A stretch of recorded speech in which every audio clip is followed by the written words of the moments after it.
Session start करते हैं। तो देखिए अभी हम लोग जो आज कवर करने वाले हैं वो हम क्या कवर करने वाले हैं।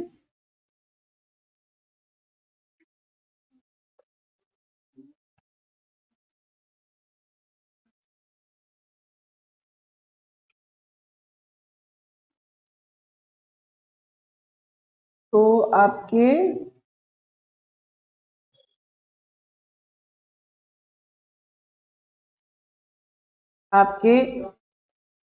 कैंपस प्लेसमेंट में जो आपके बेसिक राउंड्स होते हैं वो there are 2 sort of rounds. ठीक है,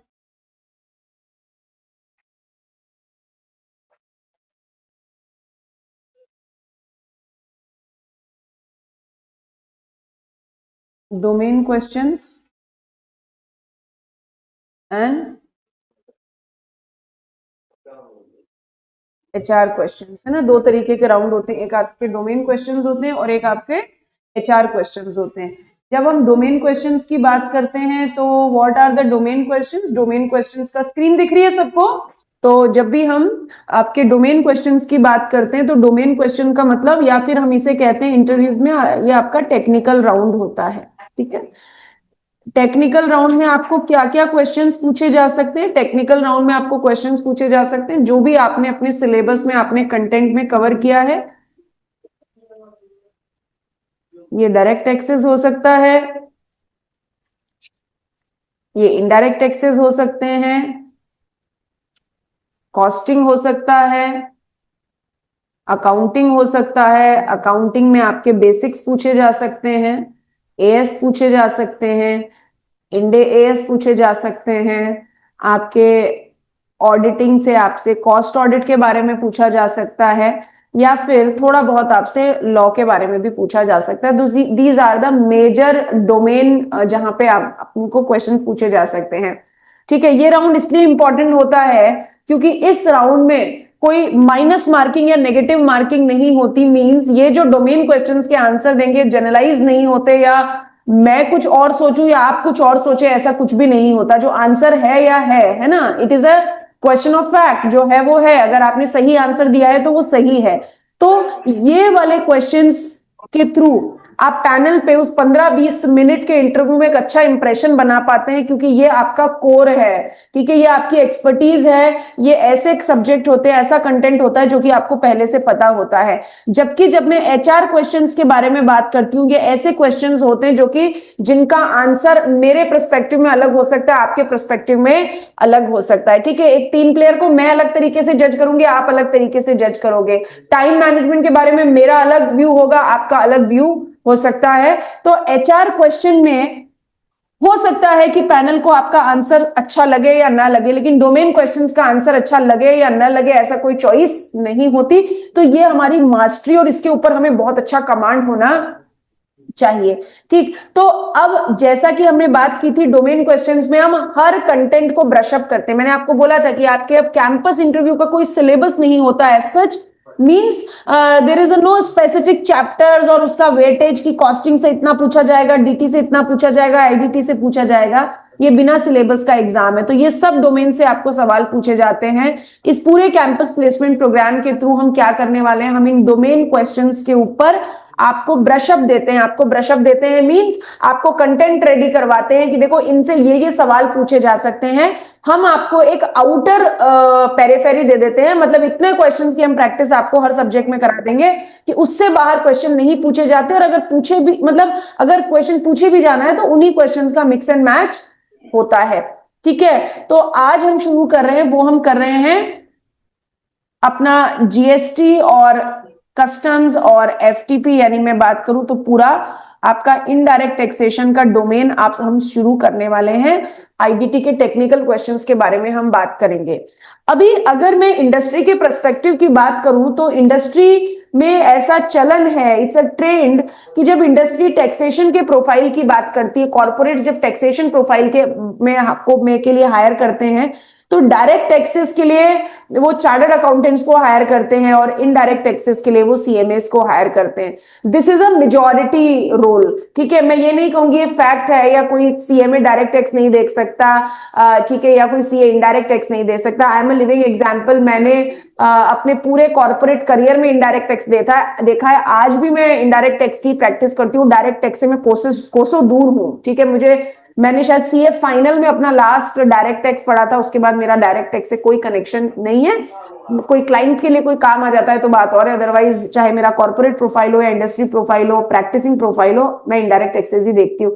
तो ये एक्सेप्शंस हो सकते हैं, लेकिन इंडस्ट्री ये मानती है कि सीएमए को इनडायरेक्ट टैक्सेशन में एक्सपर्टीज होती है और सीए को डायरेक्ट टैक्सेस में एक्सपर्टीज होती है। मुझे नहीं पता ऐसा परसेप्शन क्यों है, मैं इसे सही भी नहीं मानती, बट है जो है। तो ऐसा आप ये मानिए कि 99% कैंपस इंटरव्यूज में आपसे जीएसटी इनडायरेक्ट टैक्सेस पे क्वेश्चन पूछा ही जाता है, ठीक है। यानी ये एक ऐसा कंटेंट है जिसके ऊपर आप बेट लगा सकते हैं और 99.99% आप जीतेंगे, मतलब इसमें से क्वेश्चन बैठेगा ही बैठेगा।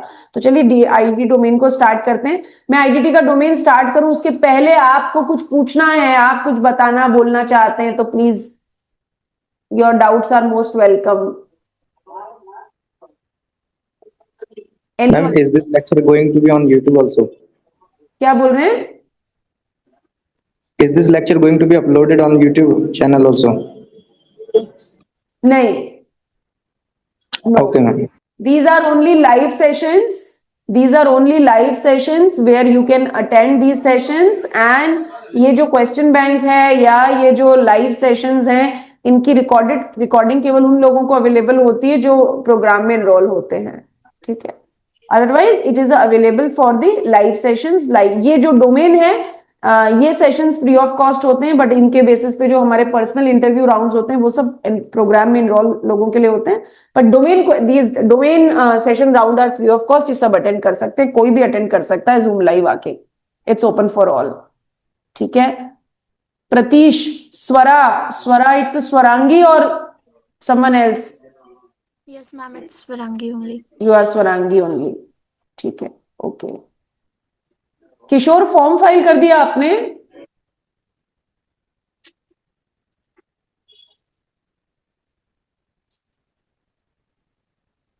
What about others? Form file हो गया ना सबका? Dheeraj, Ali, Nitesh? Yes ma'am.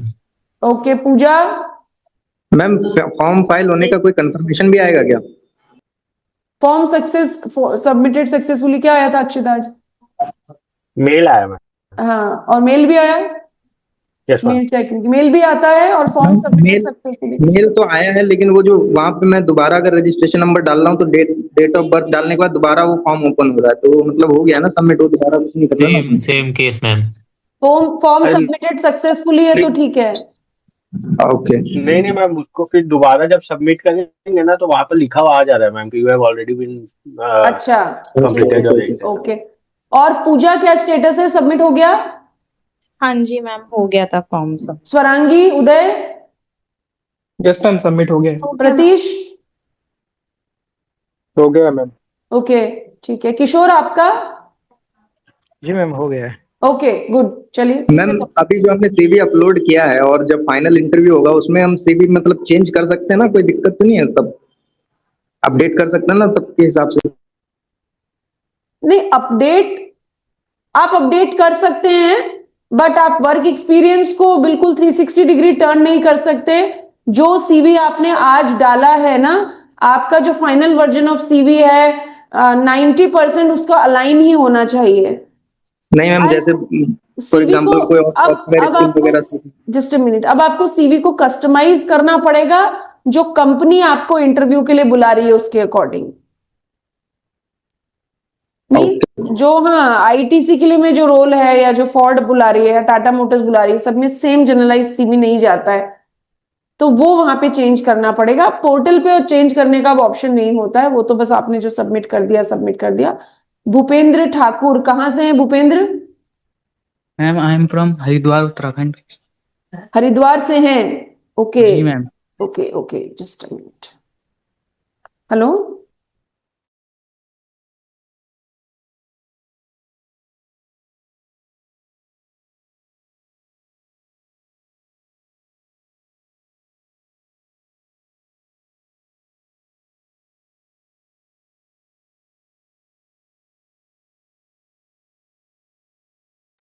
Okay,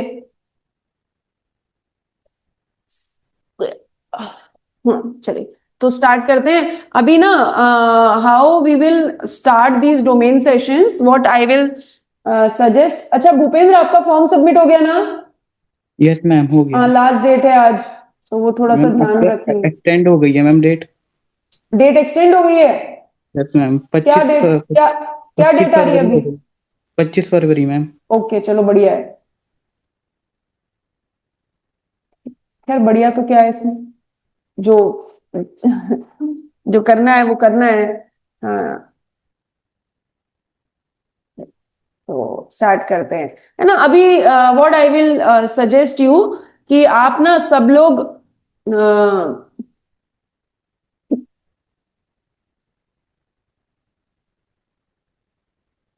अपना ना वीडियो टर्न ऑन करेंगे, राइट? जितने भी पार्टिसिपेंट हैं आप अपना वीडियो टर्न ऑन करेंगे और one by one I will ask the questions, और जिससे मैं क्वेश्चन पूछूंगी वो उसका रिप्लाई करेगा। What is the purpose of this? I can assess your body language.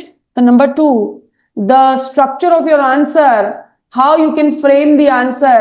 Because अभी हम जो questions discuss करने वाले हैं यहाँ पे मुझे आपको पढ़ाना कुछ नहीं है, ये ब्रश अप राउंड है ना, सब कुछ आपको आता है, बस we are just discussing the things, ताकि मुझे ये समझ में आ जाए कि अगर इंस्टेंटली आपके सामने सवाल आता है तो आप उसको किस तरीके से रिप्लाई करते हैं। That is the basic purpose. और जितनी बातें हम यहाँ पे करेंगे आई एम श्योर आपको सब पता होगी। आप सीएमए फाइनल 100 मार्क्स का पेपर क्रैक करके आए हैं तो सब कुछ आपको आइडिया होगा। एक बात मैं और यहाँ पे आपको बोलना चाहूंगी कि जब आप कैंपस इंटरव्यू में बैठते हैं तो इंस्टीट्यूट ये मान के चलता है कि आप पूरी जर्नी को गो थ्रू करके आए हैं। मींस आपको सीएमए फाउंडेशन के सिलेबस से भी सवाल पूछा जा सकता है, आपको सीएमए इंटर के कंटेंट से भी सवाल पूछा जा सकता है, और सीएमए फाइनल के कंटेंट से भी सवाल पूछा जा सकता है। तो हमें थोड़ा सा अपनी लिसनिंग स्किल्स के ऊपर भी काम करना पड़ेगा। अगर एक्टिव लिसनिंग रहेगी तो सवाल को समझ पाएंगे और आंसर कर पाएंगे। So ready all of you? Yes ma'am. चलो ठीक है, अगर सब रेडी हैं तो सब अपना वीडियो ऑन करेंगे।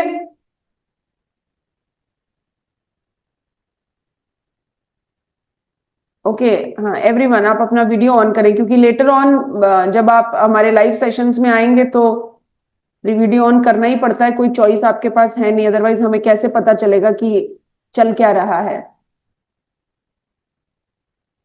ठीक है चलिए स्टार्ट करें। और तो okay, what is constitutional backup behind GST? Any volunteer? Article 246। Okay, Uday says article 246। Anyone else?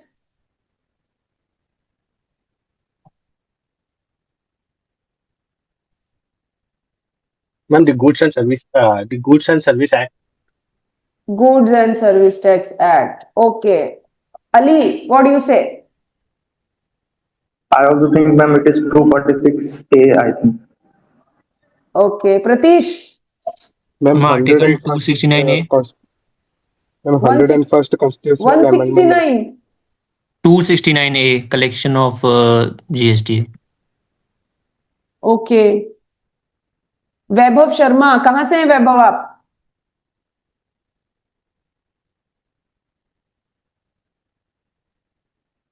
Vaibhav? Akshita, what is your answer? What is constitutional backup behind GST?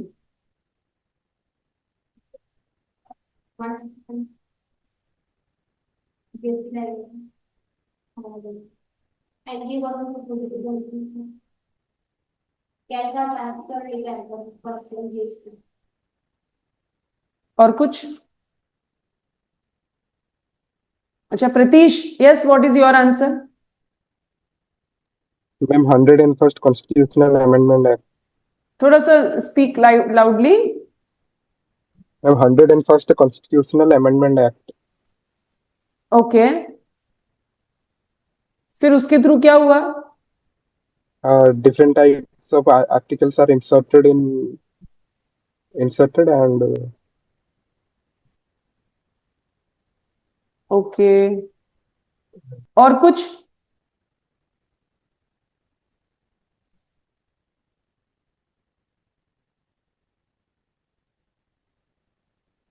Just a minute, एक minute.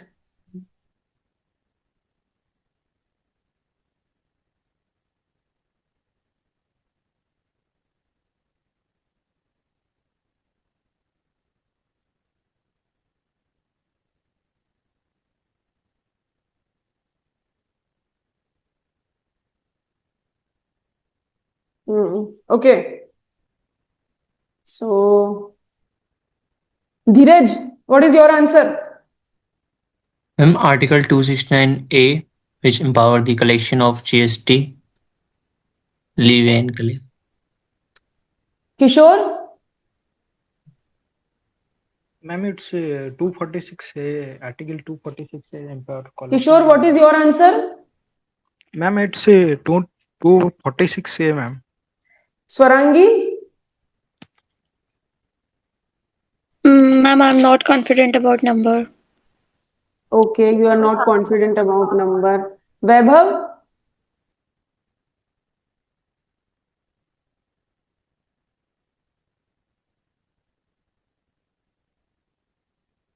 विकास?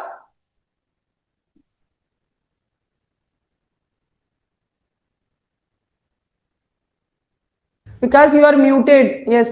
विकास? मतलब amend 2016 में जो amendment आया 101 उसके तहत बताया गया कि मतलब कुछ एडिशन किया गया उसमें अलग अलग पावर को मतलब अलग अलग बताया गया, उनको कुछ ऐड हो गए, कुछ डिलीट हो गए, और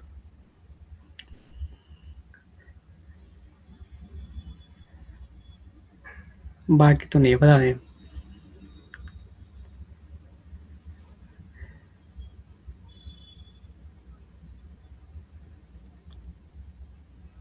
What is constitutional backup behind GST?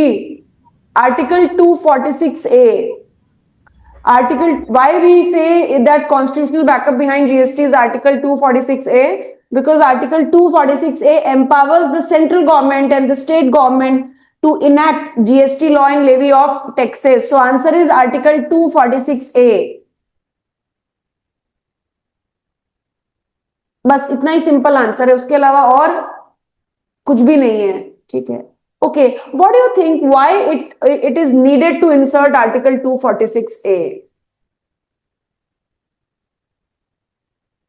Why it was needed to insert Article 246A? What was the purpose of implementing 101 Constitutional Amendment Act? अगर 101 Constitutional Amendment Act नहीं आता तो क्या होता? Ma'am, for the bifurcations of the power, that which power is related to central and what belongs to state. Okay, what else? ठीक है, अली आप क्या कहते हैं, जरूरत क्या थी आर्टिकल 246A लाने की? मैम अगर आर्टिकल में नहीं होता तो I think GST collection possible नहीं हो पाता, क्योंकि आर्टिकल के बेस पे ही जीएसटी कलेक्ट हम कर सकते हैं, शायद ऐसा कहीं लिखा होता है प्रोविजन। धीरज, आप क्या बोलते हैं? मैम, पावर डिस्ट्रीब्यूशन के लिए डिफरेंट मतलब सेंट्रल गवर्नमेंट और स्टेट गवर्नमेंट की पावर को सेग्रीगेट करने के लिए कि कौन किस मैटर्स पे लॉ बना सकता है जीएसटी के रिलेशन में। Pratish? And power distribution and ITC collection procedures.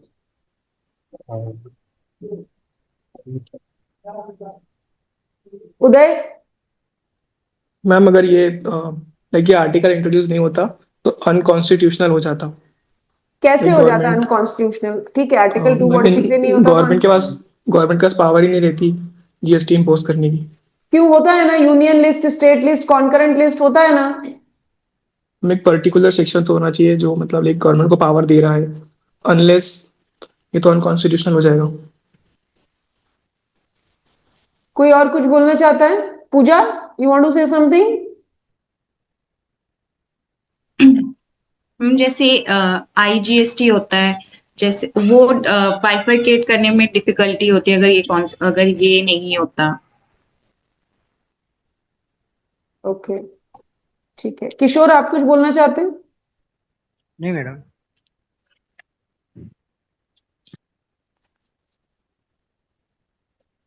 Akshita, you want to say something?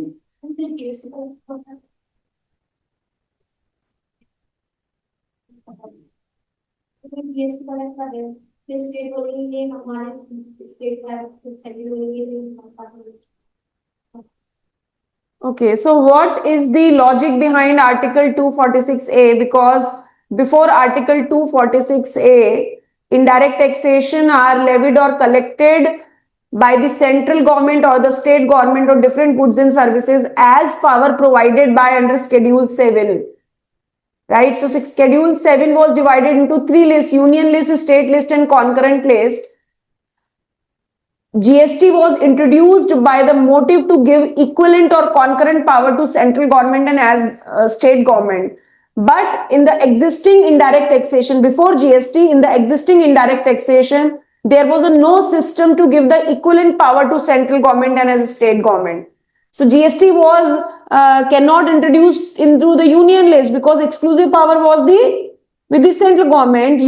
GST cannot be introduced in the state list because exclusive power was with the state government, and in a concurrent list taxation laws cannot be imposed. Concurrent list में taxation laws नहीं आते. तो अभी India में जब GST लेके आना था तो यूनियन लिस्ट में इसको जगह नहीं मिल सकती थी, स्टेट लिस्ट में इसे जगह नहीं मिल सकती थी, और कॉन्करेंट लिस्ट में भी इसे जगह नहीं मिल सकती थी. और अगर ऐसा होता, अगर किसी भी यूनियन लिस्ट, कॉन्करेंट लिस्ट और स्टेट लिस्ट अगर कॉन्करेंट ये स्केड्यूल 7 के सिस्टम में सेट नहीं होता तो जीएसटी जो इंट्रोड्यूस होता वो अनकॉन्स्टिट्यूशनल हो जाता. That's why article 246A inserted to give concurrent constitutional powers to central government and state government. उदय जो आपने बोला ना अनकॉन्स्टिट्यूशनल हो जाता, उसके पीछे रीजन ये था. अनकॉन्स्टिट्यूशनल कैसे हो जाता? बिकॉज स्केड्यूल 7 में सेट ही नहीं बैठता, और अगर स्केड्यूल 7 में सेट नहीं बैठता तो फिर जीएसटी को इंडिया में कैसे लेके आते? इसलिए 101 कॉन्स्टिट्यूशनल अमेंडमेंट एक्ट लाया गया. कोई कंफ्यूजन है क्या? कुछ कोई और बात किसी के दिमाग में? It's a open discussion session, right? मैं आपको पढ़ा नहीं रही हूं, आप मुझसे पढ़ नहीं रहे हैं. You are a qualified professionals now. If you have some other version, आप कोई और बात बोलना चाहते हैं तो please, it's most welcome. Ma'am तो अर्लियर पावर्स केवल सेंट्रल के हैंड में थी ना कि जीएसटी के रिलेशन, मतलब अर्लियर पावर सेंट्रल के हैंड में नहीं थी. अर्लियर जो जब 1 जुलाई 2017 को जीएसटी इंट्रोड्यूस हुआ, उसके पहले पावर्स उसके पहले इनडायरेक्ट टैक्सेस लगा करते थे. उसके पहले जो इनडायरेक्ट टैक्सेस लगा करते थे वहां पे पावर सेंट्रल एंड स्टेट दोनों के हाथ में हुआ करती थी बाय रेस्पेक्टिव लॉज. से फॉर एग्जांपल एक्साइज ड्यूटी और service tax was a part of the union list, तो सेंट्रल गवर्नमेंट के पास पावर होती थी. Wait was in the state list, तो स्टेट गवर्नमेंट के पास पावर होती थी. अभी हम क्या चाहते थे? ना तो एक्सक्लूसिवली हम सेंट्रल को पावर देना चाहते थे, ना ही एक्सक्लूसिवली हम स्टेट को पावर देना चाहते थे. पावर किसको देना चाहते थे? दोनों को. यूनियन लिस्ट में आता तो पावर किसको मिलती? सेंट्रल को. स्टेट लिस्ट में आता तो पावर किसको मिलती? स्टेट को. लेकिन हम पावर किसको देना चाहते थे?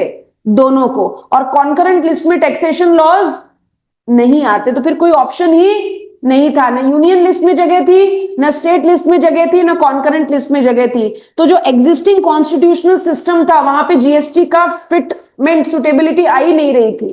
ये रीजन था आर्टिकल 246A इंसर्ट करने का. जैसे आपने कहीं सुना होगा, कस्टम्स को एंट्री नंबर 83 रेगुलेट करती है यूनियन लिस्ट की. अगर आपको कोई पूछे जीएसटी को union list, state list, concurrent list की कौन सी एंट्री रेगुलेट करती है? कोई एंट्री नहीं है. GST union list, state list, concurrent list में आता ही नहीं है. जीएसटी के लिए तो सेपरेट एंट्री इंट्रोड्यूस की गई आर्टिकल 246A. धीरज, क्लैरिटी है क्या? You have some different views? Okay. Nitesh, Amol, Swara, Mohammed, Ali, कुछ डाउट है क्या? प्रीतीश, ओके? Yes ma'am. ठीक है, तो थोड़ा सा इसके ऊपर बात करेंगे. चलिए. Okay, what is the meaning of intra state and inter state supply? Pratish, आप ही से बात करते हैं. What do you mean by intra state supply and inter state supply?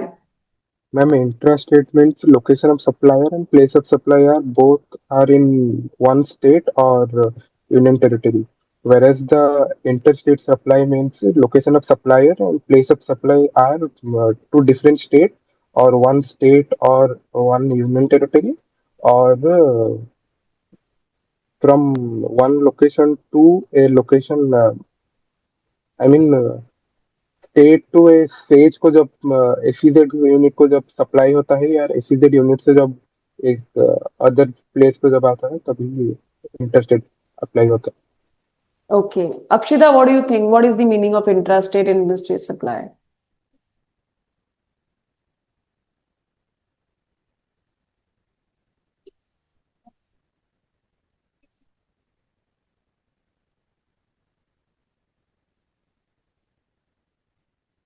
Okay. Ali, what do you think? What is the meaning by intrastate and interstate supply?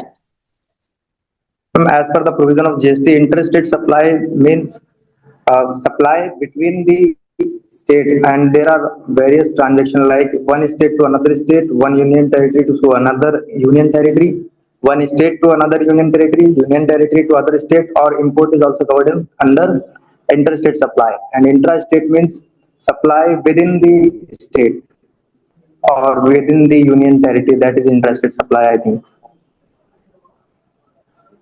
Amol? Is it correct, ma'am?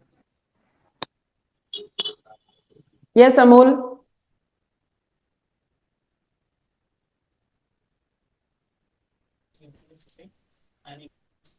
Yes, Amol, what is the meaning of intrastate, interstate supply?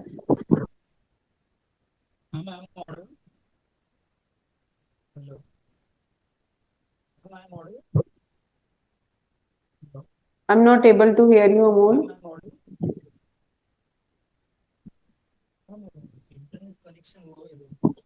Swarangi, आप बोलें।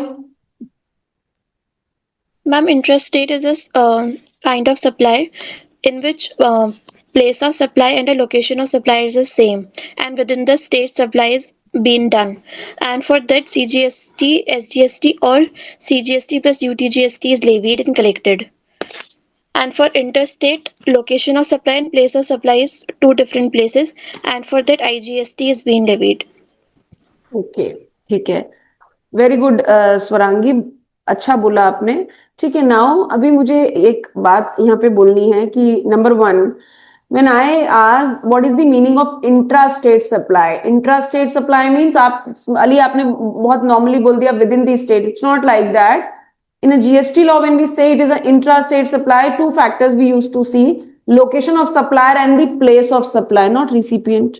Location of supplier and the place of supply are in same state or union territory, then it is a intrastate, otherwise it is a interstate. Swarangi, now note this point, that if we are not asking what kind of tax is levied on intrastate supply, then you need not to answer. ठीक है, मतलब आप एक हमेशा ध्यान रखें, interview panel के साथ जितना जल्दी आप क्वेश्चन को क्लोज कर देंगे उतना सुखी रहेंगे। ठीक है, जितना लंबा बोलेंगे दो बातें होगी, या तो कुछ ना कुछ हम गलत बोल देंगे, और अगर हम सही भी बोल रहे हैं तो हम उतना ग्राउंड प्रोवाइड कर देते हैं पैनल को कि वो उसी में से सवाल उठा के हमसे वापस पूछ ले। ठीक है, तो when I am asking intrastate supply means location of supplier and place of supply are in same state, then it is a treated as intrastate supply, otherwise it is a interstate supply. That's it, बस इतना ही बोलना है। Taxes नहीं पूछा तो नहीं बताना है। नाउ अली, एक बात ध्यान रखें, ये it doesn't give a good impression when you say one state to another state, one UT to another UT, two UT, two state, वो ना मतलब ऐसा लगता है जैसे आप बहुत लंबी सी कहानी सुना रहे हैं। तो आंसर को थोड़ा सा क्रिस्प करें, पिन पॉइंट लेके आए। इतनी एक ही बात को अगर अलग अलग तरीके से बार बार रिपीट करेंगे तो it doesn't give a good impression, right? तो थोड़ा सा उस चीज का ध्यान रखें। तो location of supplier and place of supply, ठीक है, ओके। बढ़े अगले सवाल की तरफ। पूजा, व्हाट इज सीजीएसटी और SGST?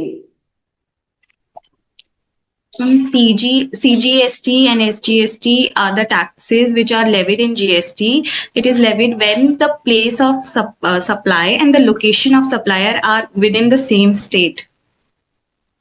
Okay. So CGST is a central goods and service tax levied and collected by the central government on intra-state supply. ठीक है. अभी ना पूजा एक बात ध्यान रखें, जैसे भी मैंने पूछा what is the CGST. So CGST stands for central goods and service tax levied and collected by the central government on intra-state supply. That's it. अभी यहाँ पे आप intra-state supply बोल के आंसर को कट कर दीजिए. Okay. अब यहाँ पे आपको इंट्रास्टेट सप्लाई को डिफाइन करने की जरूरत नहीं है. हम ये मान के चलते हैं पैनल को पता है इंट्रास्टेट सप्लाई क्या है. और अगर पैनल आपसे बोलता है ओके पूजा प्लीज एक्सप्लेन ये what is this intrastate supply, तब आप यहाँ पे बोलो location of supplier and place of supply. ठीक है.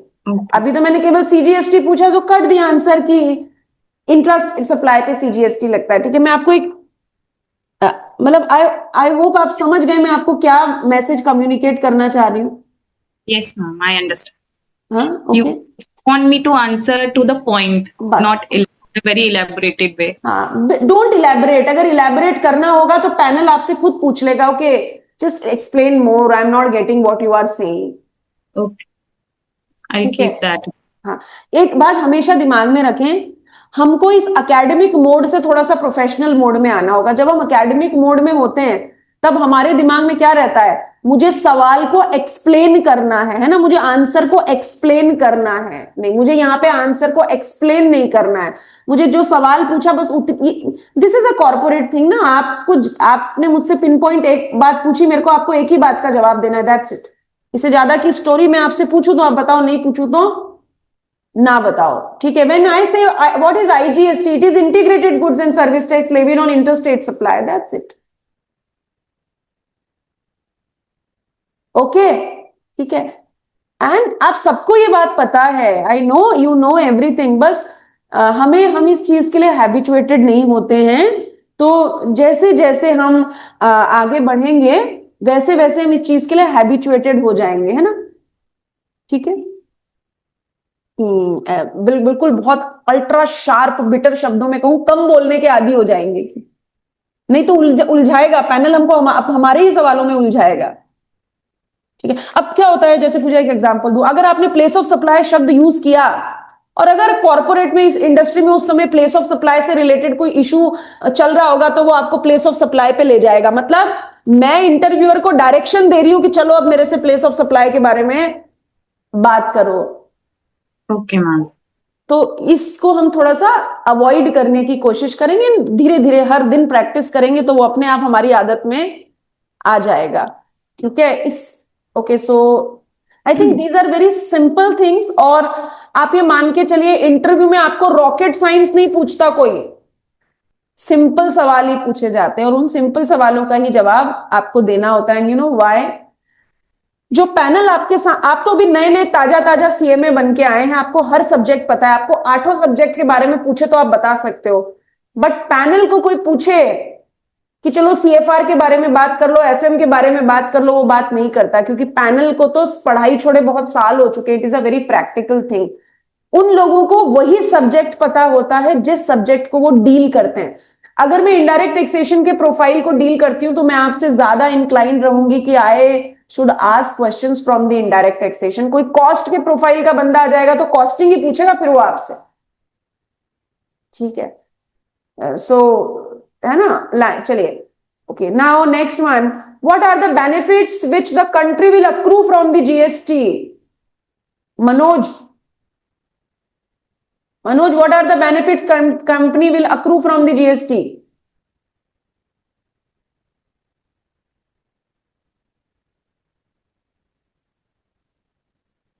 Manoj, can you hear me? Yes, ma'am.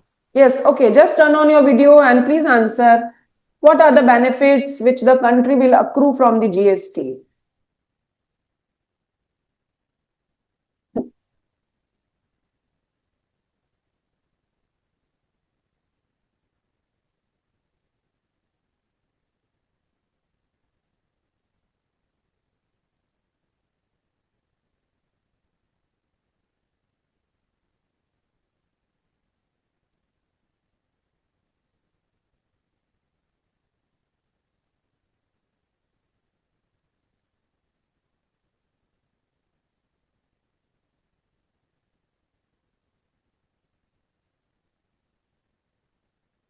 Manoj, no answer. Kishore, would you like to try?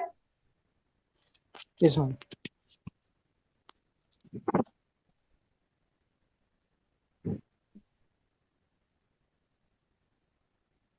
Okay. Any Vikas? आप बोलोगे? Kishore, I'm not able to hear you. Ma'am Vikas, actually हाँ किशोर बोलिए, बोलना चाहते हैं, बोलिए. जी ma'am it's increase employability and easy in collection of taxes. Okay. Ma'am, Okay. can I try?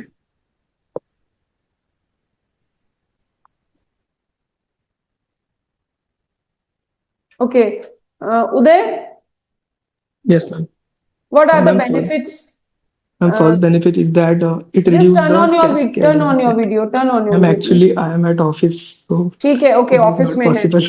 ठीक है, okay, कोई प्रॉब्लम नहीं, चलिए. So, And the क्या first benefits benefit, हैं? हाँ बोलिए. and the first benefit is that it reduces the cascading effect. It means tax on tax. And another benefit is that it brings simplification in taxation system. That's it, ma'am. Okay. और कोई विकास, आप बताना चाहोगे?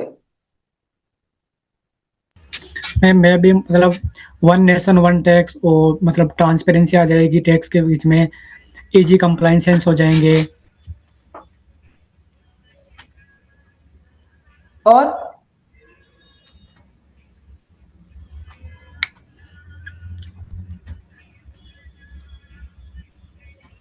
और इसके अलावा Ratish, what benefits country is going to accrue from the GST? Ma'am, creating a unified marketplace and removal of cascading effects and easy compliance for the small industries or MSME sectors. Okay. Akshita?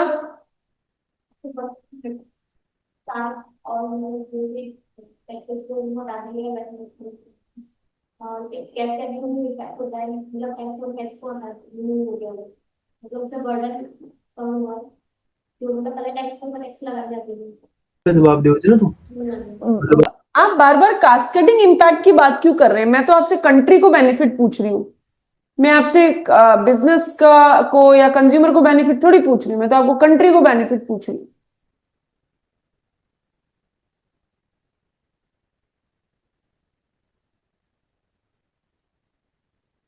चलिए, यही सवाल है. आपने यही सवाल interview में बोल दिया कि removal of the cascading impact, और मैंने आपसे पलट के पूछा या आप मुझे कास्केडिंग इम्पैक्ट के बारे में क्यों बात कर रहे हैं? I am asking the benefits to the country. Country को क्या बेनिफिट हुआ है उसके बारे में बात करिए. Ma'am, digitalise the taxation system. नहीं, इसी के ऊपर रहिए. Stick to the question. मैंने आपसे पूछा है आप कास्केडिंग इम्पैक्ट के बारे में क्यों बात कर रहे हैं. मैंने तो आपसे कंट्री के बारे में बात की. अच्छा, एक चीज और है ना, इवन मी और सम अदर मेंटर, आपको बहुत सारा ग्रिल किया जाएगा इन सेशंस में. सो है ना, बिल्कुल दिल पे इस बात को नहीं लें. ये जस्ट आपकी स्किल इंप्रूवमेंट के लिए है, क्योंकि जब आप वहां इंटरव्यू में बैठेंगे तो भी जो पैनल है, he is not your friend. आपकी किस्मत बहुत अच्छी हुई तो बहुत फ्रेंडली पैनल मिलेगा, अदरवाइज वो रोस्ट करने में लगे रहते हैं बढ़िया तरीके से. तो इसी बात का जवाब दीजिए. मैं तो आपसे पूछ ही नहीं रही, आप कास्केडिंग इम्पैक्ट की बात क्यों कर रहे हैं मेरे से?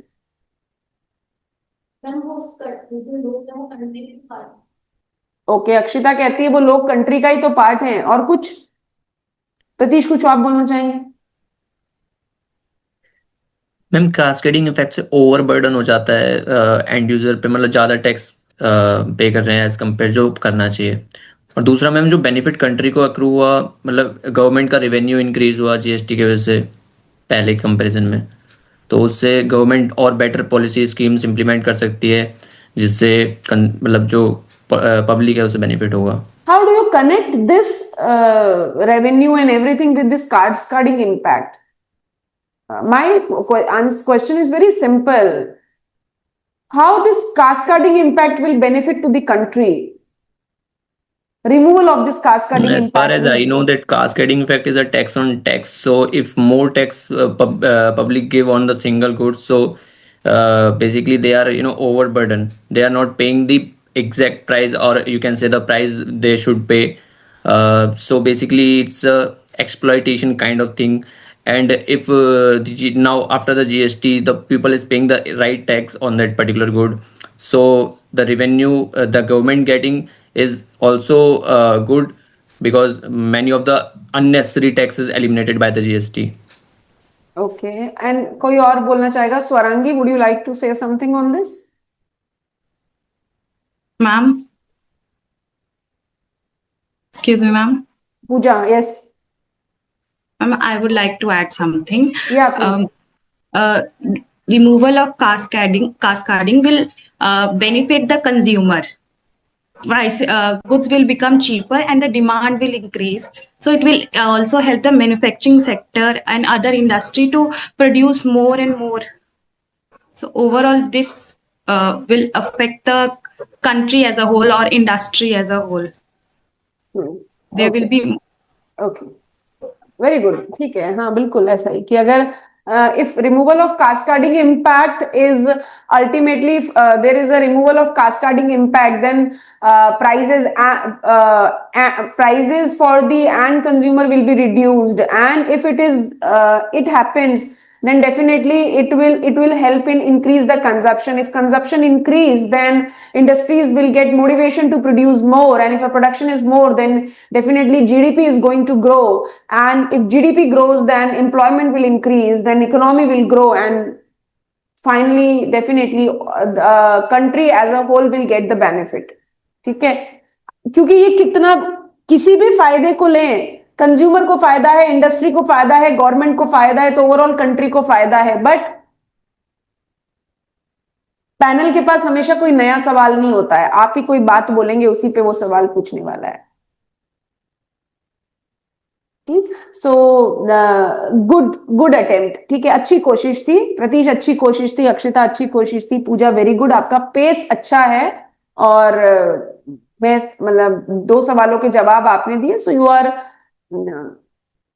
Doing a good mind exercise. Very good, ठीक है, अच्छा है, बढ़िया. सो आई थिंक ये एचपी के नाम से किसने ज्वाइन किया भाई? मैम सॉरी मैम, वो लास्ट टाइम एक्चुअली कॉल आ रही थी मैम. मेरा नाम मनोज है. मोहित? मनोज. ओके, अच्छा आप मनोज हैं, ठीक है, ठीक. वो कॉल आ रही थी एक्चुअली, तो आंसर नहीं कर पाया मैं लास्ट कोई टाइम. बात नहीं, कोई बात नहीं, कोई बात. अभी बहुत सारे सवाल है मनोज, अभी हम अगला चांस आप ही को देंगे, ठीक है. चलिए, okay. So what is your idea? चलिए Manoj, what is your idea about GST compensation cess? GST compensation cess. I'm currently not recallable to. Okay, कोई बात नहीं, कोशिश. Say something if you want, if you try, कोशिश करें.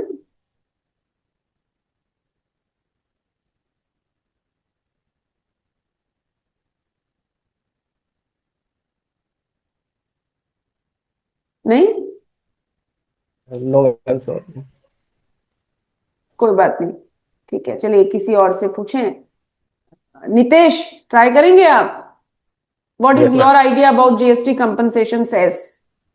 ma'am, GST compensation are says like it is levied on the luxury goods. It is levied on It is levied on luxury goods like luxury goods. Okay. yes, ma'am. And also on motor vehicles, and later on these cess are used to like states को मदद करने के लिए किया जाता है, जिसका मतलब ये कम होता है, रेवेन्यू कलेक्शन कम होता है टैक्स के कारण. वापस बोलिए भी, आपने क्या बोला? Come again please. मैम ये जीएसटी कंपेंसेशन से सेंट्रल ये इसलिए कलेक्ट करती है कि इससे वो स्टेट को बेनिफिट कर सके, क्योंकि उनका अगर ये टैक्स कलेक्शन कम होता है तो. अच्छा, ठीक है. और इसके अलावा?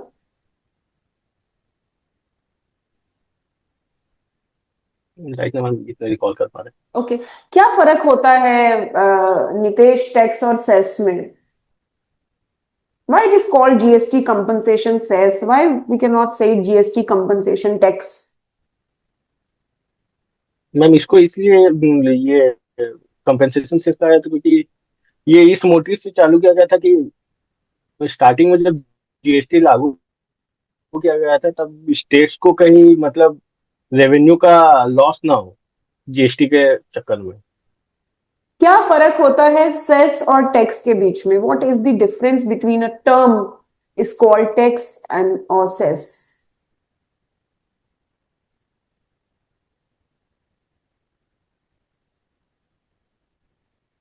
ट्राई करिए, कोशिश करिए, हमें कोशिश करनी है। इट्स अ ब्रेनस्टॉर्मिंग, ठीक है?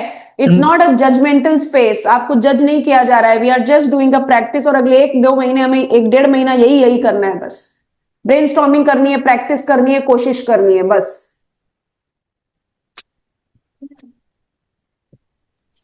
Ma'am may I? Okay, just a minute. Akshita, हाँ बोलिए Akshita. Additional tax, okay. Ma'am cess is tax on tax. Cess is a tax on tax. Are you sure about it? I mean वो tax जो liability थी उसके ऊपर लगाया जाता है ना, मतलब वो एड वैलोरम बेसिस पे नहीं होता, लाइक जीएसटी एक टैक्स रेट के बेस पे लगाया जाता है। So you want to say GST compensation cess is a tax on tax? मतलब जो लाइबिलिटी होती है उस पे लगाया जाता है। आई थिंक मैं प्रॉपर रिकॉल नहीं कर पा रहा हूँ। Okay, ठीक है। Pratish, Swarangi, I am coming to you. Pratish, what is the difference between cess and tax? When tax is calculated on base price and cess is calculated on final tax liability. Uday, Sorry, ma'am, I don't know. you want to try, Uday? No, ma'am, I don't have any answer. Okay, Swarangi, Yes, ma'am. what is the difference between tax or cess? Ma'am, tax is calculated on a taxable value, and cess is applied on the value which has already tax in it. विकास, क्या फर्क होता है tax और cess में? मतलब cess है ना, additional charge होता है टैक्स के ऊपर। सेस जो है वो एडिशनल चार्ज होता है टैक्स के ऊपर। नहीं, मतलब टैक्स है वो कंपलसरी चार्ज होता है, और जो सेस होता है वो एडिशनल चार्जेस होते हैं जो कुछ कुछ लग्जरी गुड्स वगैरह पर ही होते हैं। Excuse me, ma'am. Pooja, yes. The compensation cess, which I can recall, is a level on import to because when we are importing something in our country, for example, we are importing in bulk. So that thing will affect our industries, Indian industry, and affecting those industry will definitely reduce the revenue of a government.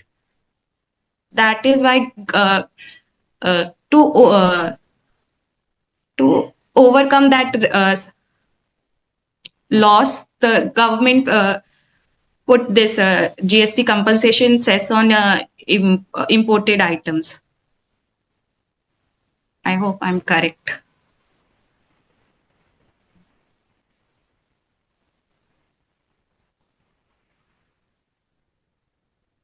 Swarangi, you have joined on 2 devices. One is Swara and second one is Swarangi.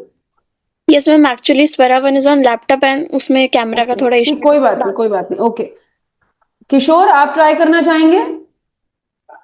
Ji ma'am, actually tax mandatory होता है collection के लिए, और cess जब particular limit exceed करता है तब cess collection होता है। वापस बोलें एक बार, मैं am not able to hear you properly. Speak a bit loudly please. Madam, tax mandatory in nature होता है, कंपलसरी होता है। जब एक पर्टिकुलर लिमिट क्रॉस करता है तभी सेस चार्ज किया जाता है। नो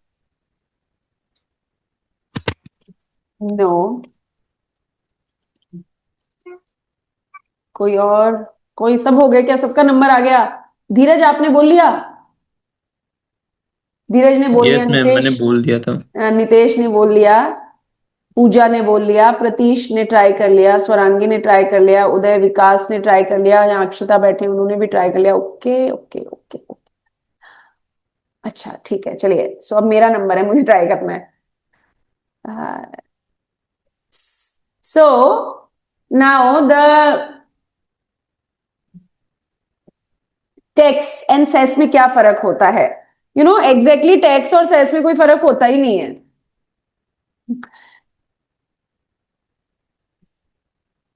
टैक्स एंड सेस है ना, ये जो टैक्स और सेस होते हैं both are compulsory extortion of money. दोनों ही क्या हैं?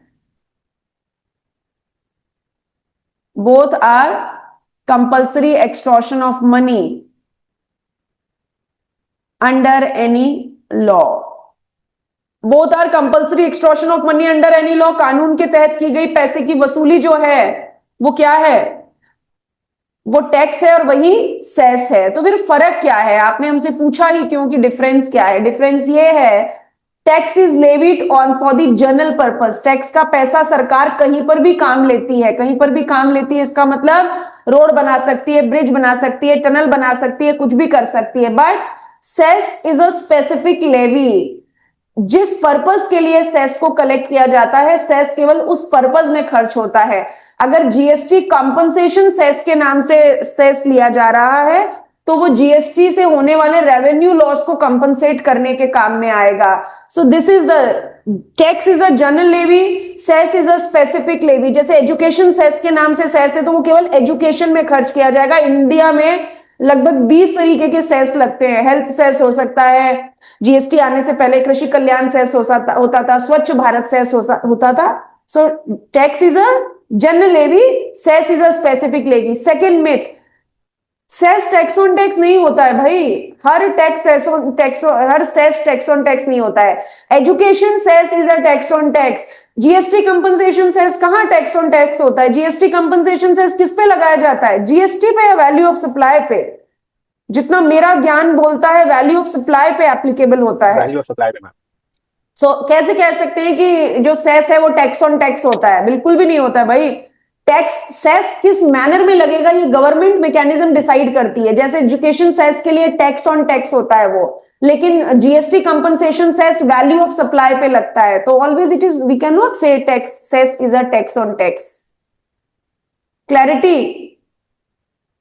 ठीक है, ये सवाल ना इस डोमेन क्वेश्चन में नहीं था। आपने सेस का नाम लिया, मुझे आपके चेहरे देख के लगा कि ये तो कुछ गड़बड़ करने वाले हैं जब मैं ये पूछूंगी। ठीक है, ओके। सो बस आज के लिए इतना ही। It was a first session today of domain.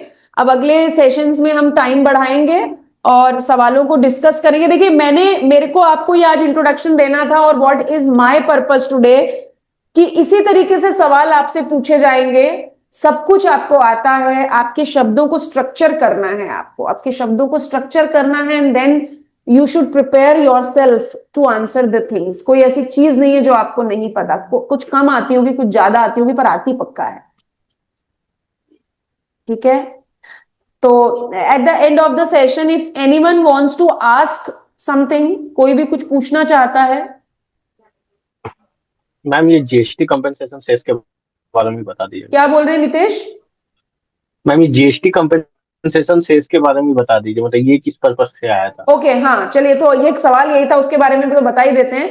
So GST compensation cess क्या है? GST compensation cess is a specific levy under the GST compensation cess act 2017, and GST compensation cess was introduced to compensate the revenue loss to the states because of introduction of GST. मतलब जब GST आया था तो क्या किया गया? One nation one tax किया गया। यानी बहुत सारे ऐसे स्टेट टैक्सेस जो जीएसटी से आने से पहले स्टेट गवर्नमेंट लगाती थी उनको अबॉलिश कर दिया गया। तो स्टेट्स पैनिक में आ गए कि भाई हमारा जो रेवेन्यू लॉस हो जाएगा उसकी भरपाई कौन करेगा? तो गवर्नमेंट ने बोला हम करेंगे। तुम हाँ तो बोलो जीएसटी के आने के लिए, हम तुमको कॉम्पनसेट करके देंगे इस जीएसटी के कारण जो रेवेन्यू लॉस हो रहा है। तो स्टेट गवर्नमेंट ने बोला तुम कहां से करोगे, तुम्हारे पास तो खुद के पास पैसा नहीं है। तो गवर्नमेंट ने बोला क्या फर्क पड़ता है, हम एक स्पेसिफिक लेवी जनता पे लगा देंगे, that is called GST compensation cess के नाम से एक लेवी लगा देंगे, और जो इससे पैसा आएगा, ये एडिशनल जो पैसा आएगा उससे हम स्टेट्स को कॉम्पनसेट कर देंगे। बट अगर हर गुड्स के ऊपर, हर सर्विसेज के ऊपर जीएसटी कॉम्पनसेशन सेस लगने लगा तो फिर जनता पैनिक में आ जाएगी। तो गवर्नमेंट ने क्या किया, डीमेरिट आर्टिकल्स और लग्जरी आर्टिकल्स के ऊपर क्या लगा दिया, जीएसटी कॉम्पनसेशन सेस, जैसे tobacco, tobacco substitute, high and cars, aerated water या लिग्नाइट कोल, ये कुछ 6 नोटिफाइड प्रोडक्ट्स के ऊपर गवर्नमेंट ने क्या इंट्रोड्यूस किया, जीएसटी कॉम्पनसेशन सेस। 1 जुलाई 2017 से लगाया, 5 साल के लिए इसे इंट्रोड्यूस किया, और जो भी पैसा आया उससे स्टेट्स को कंपनसेट किया उनके रेवेन्यू लॉस के लिए।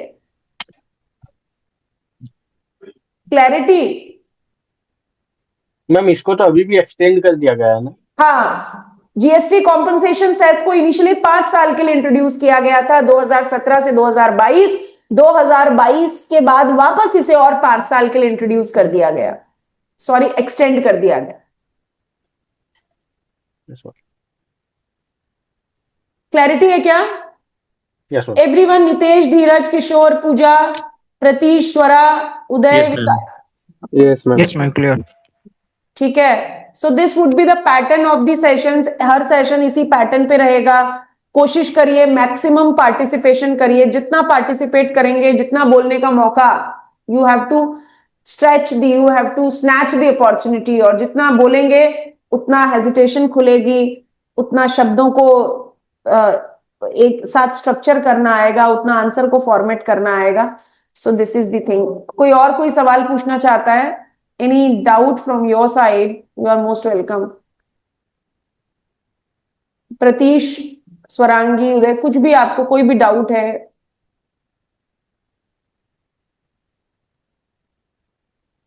ठीक है। So this document of the domain questions will be uploaded on the app. तो ये वहां पे आपको क्वेश्चन बैंक मिल जाएगा, आज अपलोड हो जाएगा, राइट?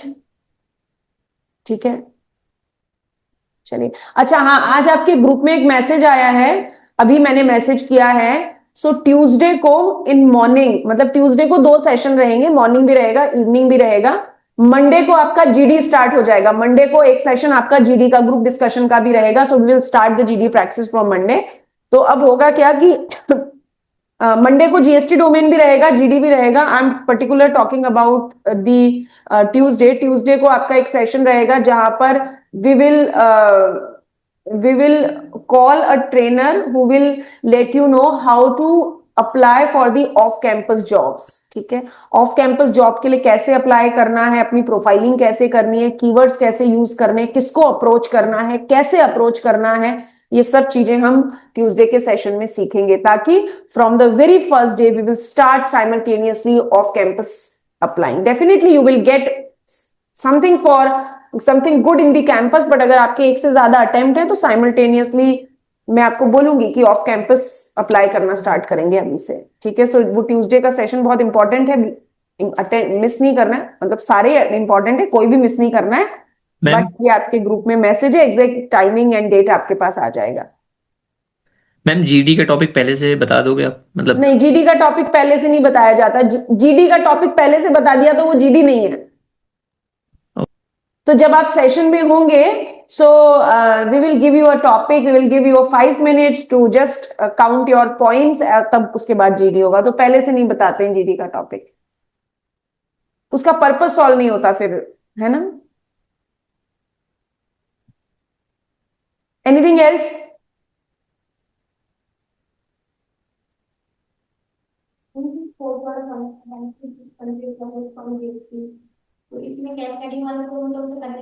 हाँ ठीक है, okay. So what are the benefit which the country will accrue from the GST? So once GST introduced, it was introduced. अच्छा, अभी अक्षिता हमारे यहाँ फेस टू फेस उन्होंने मुझसे पूछा कि ये कास्केडिंग इम्पैक्ट तो हमने कनेक्ट कर दिया, बट क्या आंसर होना चाहिए इसका, what the benefit will the country will accrue from the GST? So because GST was introduced as a one nation one tax, so it created a transparent system of the GST indirect taxation in the India. It increases the efficiency and revenue collection of the government and reduces the leakage. Removing of the cascading impact will benefited the end consumer and so on the industry and the country as well. ऐसा करके बोल सकते हैं. आपको याद है जब आप सीए में इंटर में पढ़ते होंगे तो एक सवाल आता था क्या बेनिफिट हुए हैं एंड कंज्यूमर को और इंडस्ट्री को और कंट्री को. ये वैसा वाला ही सवाल है. ठीक है. अच्छा, एक चीज मैं और आपको बोलूंगी, स्टार्ट डूइंग दैट. ये जितने भी सवाल है ना, आप अपने आंसर देखिए, ये पूरी जो कैंपस की जर्नी है ना, उसमें मेहनत करनी है हमको और आपको दोनों को मिलके.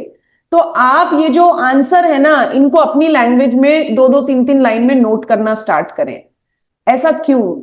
ये नोट करके मैं भी आपको दे सकती हूं, लेकिन जब आप खुद लिखना स्टार्ट करेंगे ना, तो जब आप लिखेंगे तो आपका दिमाग फोकस रहता है. मतलब जब हम पेन चलाते हैं ना, तो हमारा दिमाग इधर उधर बाहर खिड़की के बाहर नहीं देखता है. हम जब पेन चलाते हैं तो हमारा दिमाग फोकस रहता है. तो जब आप इन आंसर्स को लिखेंगे, आप एक लैंग्वेज फॉर्म करेंगे, आपको 2 बार सोचना पड़ेगा और वो आपकी लैंग्वेज में आंसर आएगा. एंड अब ना आप याद करके नहीं बोल सकते. अगर आप याद करके बोलेंगे ना, वो बड़ा ऑकवर्ड सा इंटरव्यू होता है.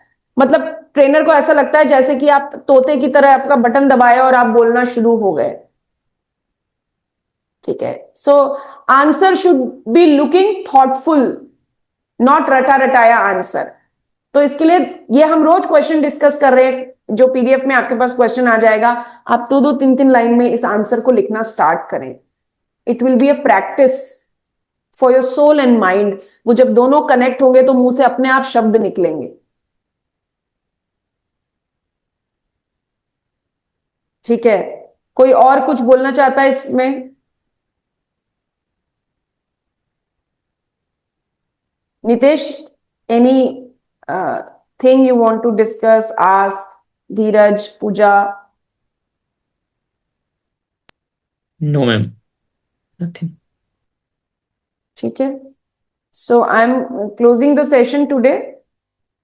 मीनवाइल अगले हफ्ते से लगभग सारे डोमेन स्टार्ट हो जाएंगे. कम्युनिकेशन स्टार्ट हो जाएगा, मंडे से जीडी स्टार्ट हो जाएगा.